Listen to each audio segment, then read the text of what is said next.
Okay, he just absolutely made me realize how old I am and how long I've been doing this. But somebody who's been doing it for longer than me, my grandfather, Sujoy Ghosh, also director of the movie. Come on board, Sujoy Ghosh, Sanjay Suri, and Shayan Munshi, actors.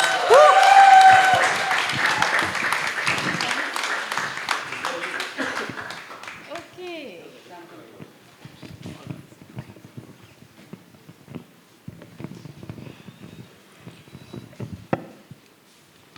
Now that the whole bunch of us are here, I've been told that I should take you down memory lane a little bit, and then we'll get to questions, etc., etc. So in the early 2000s, less than 100 feet from where we sit today, my father, Pritish, Nandy, and I paged through the early drafts of a film script, were flummoxed and entertained in equal measures to make it, and thus was born Jhankaar Beats.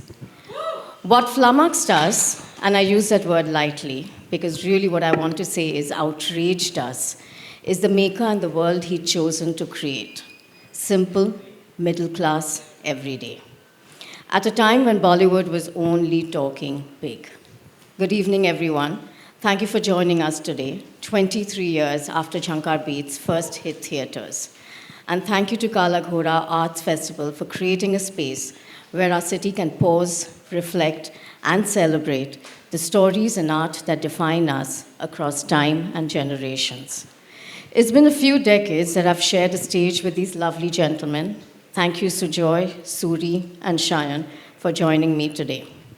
So let's bring it back to Sujoy. What drew Ba and me into the world that Sujoy had written was its Bengaliness. It was a world deeply based in adda, friendship, love, music, and the absolute pagol, mad. Four friends, Deep, Rishi, Neil, and R.D. Burman, celebrate a friendship of a lifetime in the city of dreams. Mumbai, as charming as it has always been, very often pushes us to the brink of loneliness. But Jhankar reminded us that cutting through that bleakness, Mumbai also delivers hope. Hope that family, love, collective ambitions, and friendships are possible, even in a restless city. Jhankaar Beats, in that sense, was more than a film.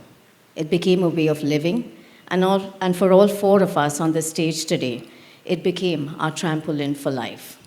I'm going to bring it back to the most special character of the film, and this one's for you, Sujoy. It's a question. It's a question. Is she allowed to ask questions? Who was Nose Digger? Huh? Nose Digger. Nose Digger was a character we created. I just dug my nose there. No, it was Dinesh Contractor, this gentleman who was God bless his soul. really a great human being who worked with us. And it just came out of nowhere. When you're creating nonsense, things tend to happen. And that's how Nose Digger happened. A character who just came from the US, much like Shayan here, who just came from the US, and who wanted to do an ad campaign on a condo. So that's how it happened. A nose digger on screen, the first of many firsts. Yeah. Sujoy, your first, Vishal Shekhar's, Shayan's, mine. Yeah. Sujoy, you were so sure that only Vishal and Shekhar could create the musical ecosystem that the music needed. Part tribute, complete ode, plenty nostalgia, and yet contemporary. In fact, they took home the Filmfare R.D. Burman Award for New Talent in 2004 for Jhankaar Beats.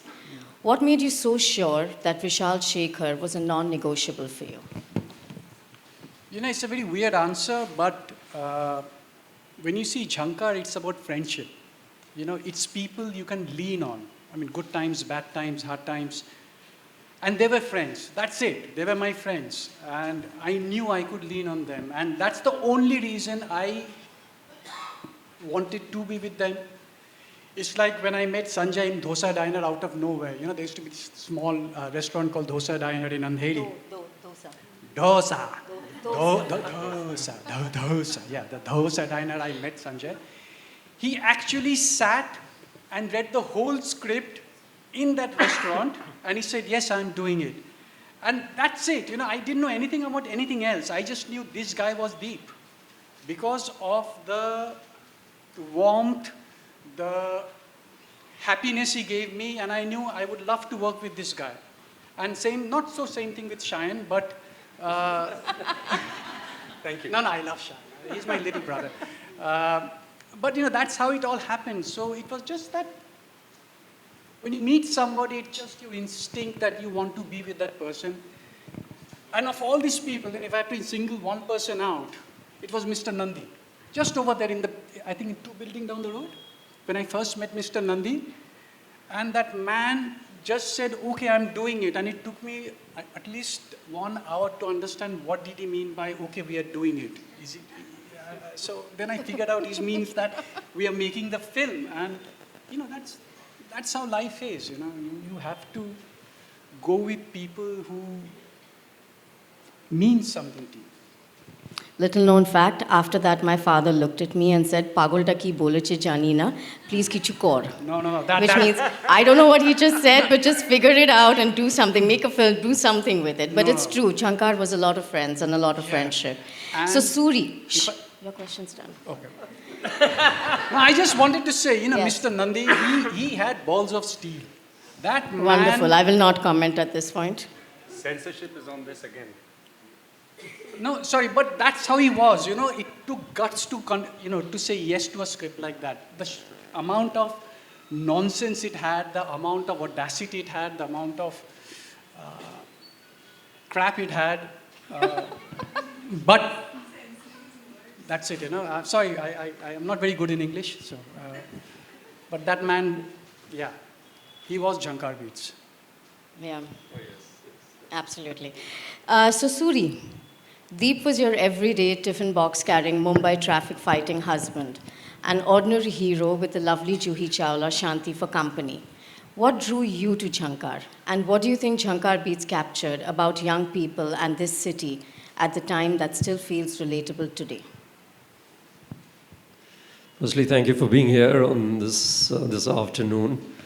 23 years and watching Jhankar. I thoroughly enjoyed sitting on that chair where Diana is sitting and meeting an old friend and friends. And Rangita, you never wore specs those days.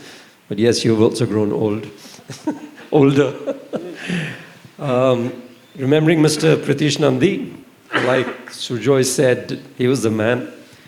I'll come to your question, but I remember meeting him at your office here at Nariman Point, and he called me to the room and discussed. I thought he's going to talk monies or something. Nothing. It was just about creativity, artistic expression through this film and many other films he was doing. And he just encouraged me as a younger actor then. I was not too young, but it was still early days of my films.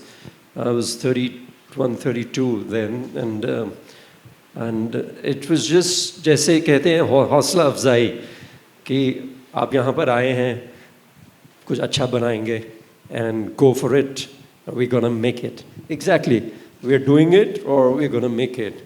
And of course, commercials were discussed with the young happening producer Rangita Nandy. He was a hard producer, but lovely producer, involved in everything, including our Ganjis in the film. And the spaghetti tops Rahul Bose wears. But completely involved. So when Jhankar came to me, it came to me at Dosa Diner. And Dosa Diner. Sujoy hadn't assisted a little bit about him. He was a cinephile. He knew everything about films, as in his knowledge. Like, if you'd asked him just suddenly who's the editor of Godfather or something, or just any film, he would just know it. Who was a DOP, who's a sound designer, etc., etc. He had immense knowledge, but he hadn't done a film. And then he said, I'm making this film, and I read it. It was the first and the last script I read in a restaurant. I think I should read more scripts in restaurants. They work out well. So, and I just loved it. I'm looking at him, and he patiently sort of is waiting. I'm enjoying my food, I'm enjoying and laughing also at the scenes. But it was bizarre. It was bizarre, and it was ahead of its times. Even right now when I'm watching it, I think today you can't make this film. because legal would be reading your script. Right? So you can make Jhankar Beats, you can talk about condoms so openly. In fact, I was just working with a younger actor, just as an anecdote. And he said, I had 4 CDs. And 2 of them were Jhankar Beats, because ek kharab ho jata tha, scratch to main backup rakhta tha. And that's where and he's 31 now. He said, that's where I learned about condoms, for example. And of course, music, etc., got introduced to, back then, which was called sort of the new age independent cinema. It was not called parallel cinema, it was called new age independent cinema back then. So when Deep came to me, yes, it was I think, just relatable, normal people, great bonds, friendships. I grew up with a lot of family, cousins and friends, and that's where, that's how you depended on, and that's where the connect came. And especially when that scene comes where Rishi has to leave, and that has happened with all of us sometime or the other. And back in the days, when you make new friendships, 10th standard, 12th, or college, ikathe business start karenge, ikathe ye karenge, ikathe wo karenge, and then life happens. And those moments like, hey, you're going. And it's not out of jealousy or anything that if someone gets a better job or an assignment. And in this world, entertainment world, tujhe role mil gaya, mujhe nahi mila. But it was just like, hey, you're going to be away now. For example, you're going to be in Pali Hill and I'm going to be somewhere else. Those has really mattered. But just thank you for bringing Jhankar to me and us. I can speak for all of us, actually. Missing Rinki, Rahul Bose, of course. I hope he's not upset about something. Juhi. Is he? Rahul is somewhere in Bombay, I'm guessing. Okay, Shayan, you were so new to this world. What did a Mumbai film set feel like to you at that age? Thank you, everyone, for being here. It's wonderful to see Jhankar Beats after so many years. Honestly, I think I was as much a spectator to the whole movie as everyone here is. I'm not sure how many of you are actually re-watching this film, or are you all watching it for the first time?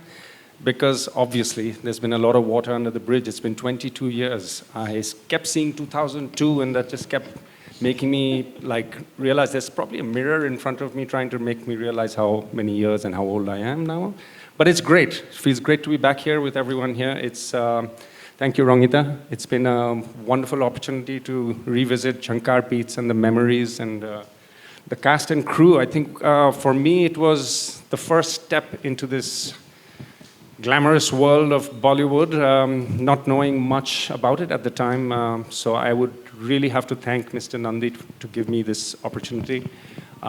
He gave me a lot of confidence. He was quite the backbone in making me strong internally and accept this head on. I think the guidance that I got from Sujoy, although he was always taking my trip through the set, I was the youngest, so I don't blame him, and he still does, as you can see. But he did nurture me a lot. And obviously, Rangita, also we shared our debut step together. Mummy was the best. I think we forged some level of friendship, which has allowed us to, after so many years, still pick up the phone and say hello in the same tone, the same, without holding anything back. And that's, I guess, what defines what true friendship is. It's what I did feel when I first got into the set, it was just 3 years of me coming into Mumbai and trying to build the career that I wanted for myself. I was obviously working as a professional model. I was just going about my business, doing commercials and music videos, which suddenly started getting a lot of traction. And who knew it? I get a call from PNC, and I was just like that. I said, wow, isn't that way too early for me to get that call? But life did throw that at me, and I think it's a blessing. I've been fortunate enough to have that opportunity. Jhankar has been a milestone, not only in my life, but I think in the entire journey of Bollywood cinema. I think it's become a landmark film. It did create a sensation of it being a cult film, I would say, because it really broke a lot of boundaries and barriers and set a new tone for Indian films. To be honest with you, I just actually felt the most comfortable I've ever been on any Bollywood movie that I've ever been in. I've never been as comfortable as I've been with Jhankar, because I personally think, as me, Shayan, I spoke the language of Jhankar. That's how I speak in my real life. English, Hindi, Bengali, whatever it is. But we are world citizens. We're cosmopolitan Indians. We're not just generically Hindi speaking or Bengali speaking, and that's how we are. So I've never felt more connected in that sense than I have had when I took on Jhankar, and thanks again for that. It's been wonderful. If I may add, your casting in Jhankar. Yeah, I thought he was The cute in a sole music propagator. video. Let's be honest. I have something that I wanted to bring up. It just brought back a memory. So I was called into PNC to meet the wonderful team, and I was obviously there, super excited. I happened to be introduced to Sujoy Ghosh. I had no idea what I was being called in for at the time. No movie was discussed, no Jhankaar Beats was mentioned. Suddenly I find myself being draped in some lungi or sari, I don't know, in like some costume stuff, okay? Like some serious period drama, Mahabharata. I don't know what it was. I couldn't get my head around it. And Sujoy Ghosh is taking my audition.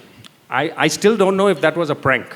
I seriously don't know, because it had no relevance with what was coming next. You're saying Sujoy Ghosh as if it's something. No. And then they went ahead, and I prepared those lines. I did all that stuff in this weird costume, which had no relevance to my next step or where I'm coming from or the world I'm living in. So I was like, okay, I'm not sure I signed up for this, because if I had known this was a period drama, Mahabharata, Ramayana, whatever it may be, I'm not sure if I'd show up here, because I'm not sure if I'd be good at it.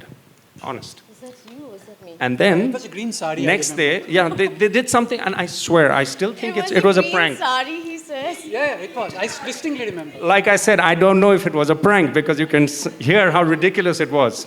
The next thing was Jhankar was talked about right after that, and I don't know how they are connected.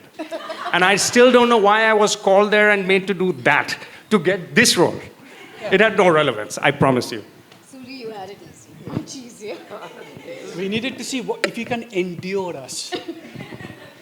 Okay, we're going to go back to the script. One of the striking things when you rewatch the film is the Mumbai it shows us. And we had such a blast filming this across the length and breadth of the city. Local trains, small homes, studio apartments, Afghan church right down the street, actually. An intimate lived-in city, not yet the city of glass stars and gated communities. Mumbai has transformed dramatically since 2003, and watching the film today, you feel both what has shifted completely and what has stubbornly remained the same.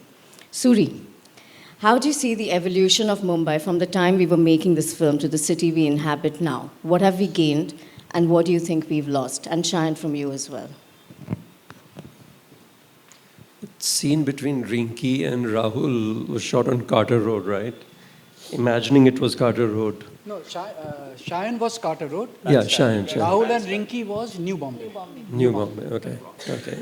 No, the rock was Bandra. The bandstand, yeah. So a lot of, like, while watching it right now, so, like, of course, when you see those Maruti 800s and no ceiling and bandstand is bandstand and Carter and those buildings without going into redevelopment or something like that, and it starts looking like okay, is this a period film? But it's still very relevant and still very funny, and it's not dated even now, and the humor still holds, etc., etc. So of course cities have to change. I mean, the demands are there, but as you can make out, we had a lot of fun shooting this film, and shoots those days were also hectic. It was not that you needed permissions, you needed a lot of everything. But things happened a little more, I would say, calmly, with a lot of, like, I would say, with a bit of encouragement from here and there, not just commercials. For example, I much later, if you've been to Carter Road, and the sort of jurisdiction changes from Khar to Union, Bandra to Khar, and Union Park, etc. So we laid a track, and suddenly the permission went into Khar, and you had Bandra permission, things like that. But during Jhankar, of course, great production, but we were all over the city. We used to shoot here all night. Just a lot of support from administration and a lot of Bobby used to handle production, right? So Bobby from PNC, very efficient. So just the fun of making and then driving back home. I remember once I was doing, and those things don't happen now. I was shooting here at the advertising office. It was set up here, 100 meters away. They had an office here. And I was shooting another film, Daytime, and I was very sleepy. And I remember where Linking Road, I was feeling sleepy. I stopped the car, slept for 1.5 hours, and then drove back home. Because, so those things you could do. Right now, if someone is sleeping, you'll be all over internet. Someone would have clicked a photograph. And, so that has changed. How we live life. Phones were still around, 2002, 97, the phones came in. But still, when Juhi is calling from, cordless, and these things now, like if I show this to my sons have seen it, and they've asked me this question, these things, tapes, concept of tapes now. I mean, tapes to बहुत पुरानी बात है. This is like tapes के बाद CDs and pen drives, etc., etc. So laundry is still relevant, but tapes and also these are concepts which a generation, I think a few of you are born after 23 maybe, after 2003. After 2003, some youngsters I saw while they were watching the film, 2003. So this concept of analog just doesn't exist, right? So it's not only redevelopment, it's all analog to digital and abundance of everything, yeah. Of course. Does that house is it still there? Boss's house. That must be there. R.D. Burman's house. Yeah, boss's house. All right. Yes, Shayan, give us. I guess my take on this would be a little different because I'm revisiting Bombay after, let's say, a decade. And a decade's a long time. Of course, you have to take into account the world's moving forward, technology moves forward, cities move forward, development, progress, everything goes hand in hand at the same time. But I think one of the things that I have noticed when I've come back, and it's a stark thing, it's in my face, which I'm actually enjoying far more now than I ever have before. Of course, we're not using analog stuff anymore. We are living in a digital world. But that said, when I had left Mumbai, the whole movie world was still very very movie theater, had a certain content similarity of feel, and there was a certain kind of Indian cinema that was being made. Of course, Sujoy and some other directors that came around, they tried to break that narrative over the years. But now when I've come back and I've been so inspired by this, and that's what's actually making that ember burn even more brightly, is that there is such good content now that's coming up which doesn't need your theatrical release. And through OTTs or other platforms, there is a much better, I think, space for Indian filmmakers to show real content of coming out from India rather than it being a masala movie or something that foreigners look at and be like, oh, that one, or this one, or things like that. And now there is some serious content, there is serious actors, there's so much diverse casting, and it's not about a hero or a heroine, it's about the story. It's about who does justice in that role. And I see a prominence of this style of filmmaking or narratives, which I feel far more drawn to, and I think it's an amazing thing for Indian cinema to have turned that corner. As far as film, and as far as art and culture, I feel there's just so much more going on right now in India. You've got the Ambani Center, you've got these performances going on from international artists. We don't have to go to Las Vegas to go find them or go to the US to find them today. You have street art everywhere, people, Indian artists coming and exposing their beautiful work all over the city. It's happened in Bombay. It's that same infectious energy is now in Calcutta, where I'm living currently. A lot of that, a lot of grassroots stage. There are people doing independent stuff. There's a lot of craft, people making craft products, very small niche markets, businesses that are coming up. So I think we've all turned a corner in some way. I think the way India is turning this art and culture corner is very progressive.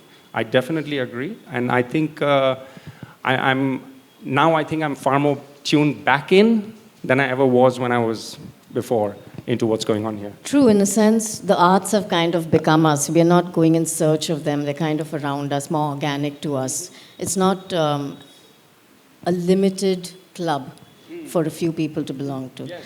So, Sujoy, could we have made Jhankaar Beats in the Mumbai of 2026? That's my ask. That's my ask. Huh? Jhankar needs to beat again. Yeah. No. See? Caught him on camera in front of an audience. 20 साल बाद उनके क्या हुआ है? भाग जाएगा अभी. उनका क्या हुआ? I think any movie which deals with emotions can be made at any time of the history. I mean, like, it's just the emotions we are dealing with. We are dealing with friendship. And what Jhankar also deals with, I think, which we all face every day in every step, is priorities. You know how your priorities change every time, even when you take a step, because every time you're taking a decision, you have to think of so many things which you didn't have to think. Like when he has to buy a keyboard, he never thought he had to put a baby in the equation. He thought, if I save up money, I can buy a keyboard. But he never thought that money can also be used for a baby's future. You know, so these are the kind of conflict we are constantly facing in our life. I think even if you made Jhankar today, it should work. It can be made. Yeah, you can put Shayan in a sari. It'll even work better. I mean, like, more inclusive, more diverse. Why not? Yeah, so going That's back how it started eventually at the end of the day. So going back to what Shayan was actually saying, to something larger that Jhankar Beats represents, the way art, culture, and entertainment evolve in a city like Mumbai. Mumbai has always been a crossroad. Theatre, music, advertising, poetry, street art, cinema, these worlds have always overlapped here. In 2003, Jhankar Beats showed us how naturally these collisions happen. Today, the mediums are different, digital, streaming, social.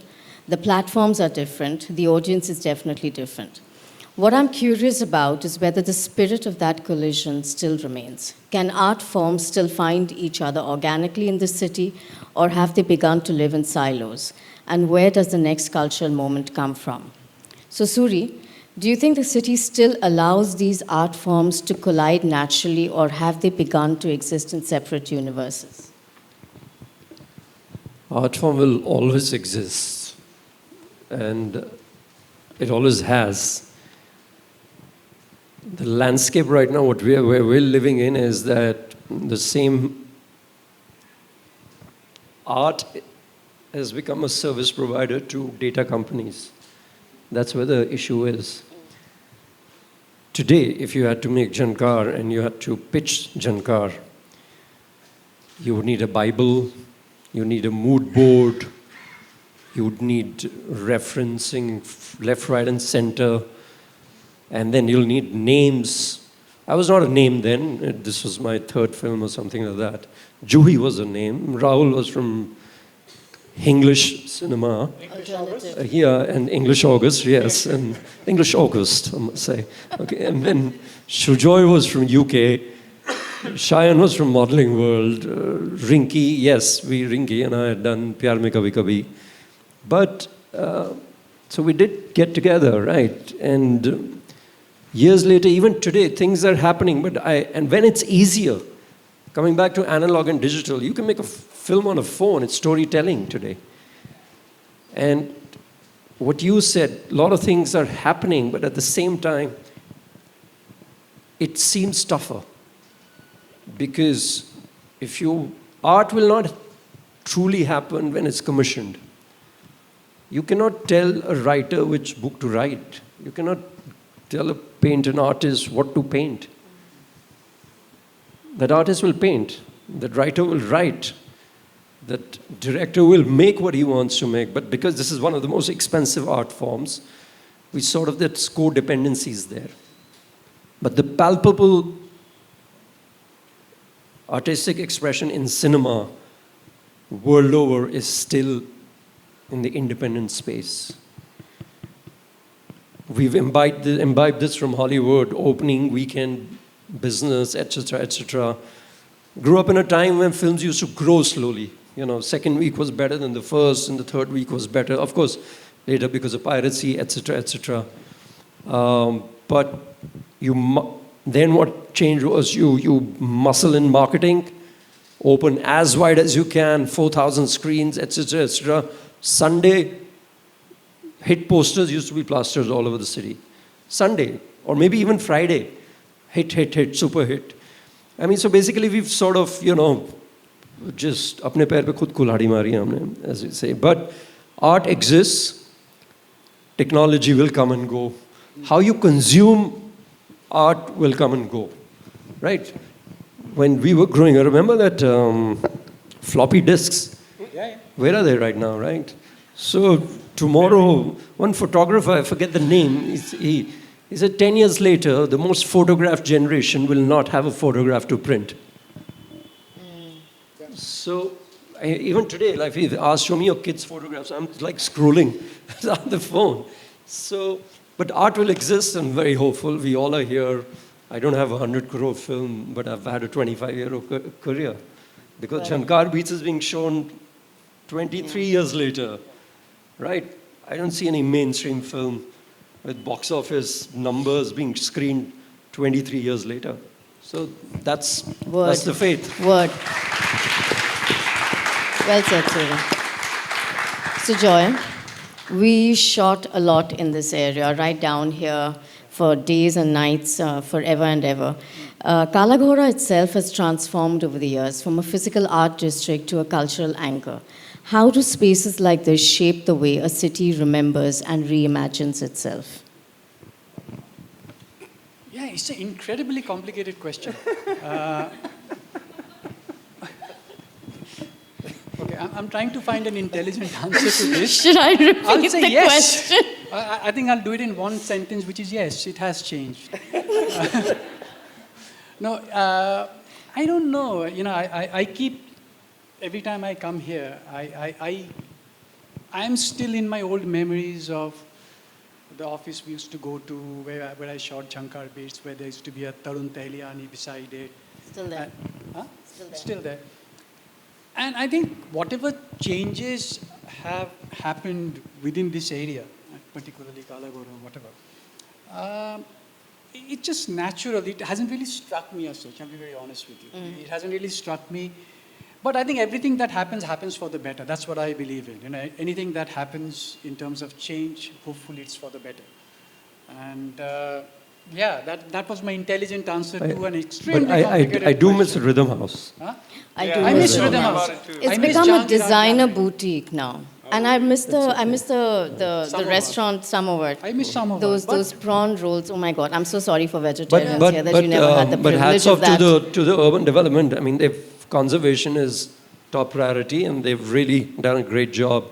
Yeah. Ornament Circle, all this area. So They've taken care of it, heritage, yes. conservation, architecture, it's beautiful. True. So what feels constant, though, across all these changes is Mumbai's hunger for stories. I grew up the daughter of parents who found stories in every beat of life. My mum sang them to me. My father, ever the poet, recited them. Jhankar Beats reminds us that sometimes the most enduring art is the kind that doesn't try too hard. It simply listens to the city, feels its rhythm, and responds. As Mumbai continues to evolve, so will its art, its culture, its entertainment. But the soul of it, the curiosity, the creative restlessness, that will always remain. And that's exactly what brings us back to films like Jhankar Beats. Thank you all for being part of this wonderful conversation. May you all take back with you Thori Masti, Thori Yari, Thora Pyar. Radio Nasha.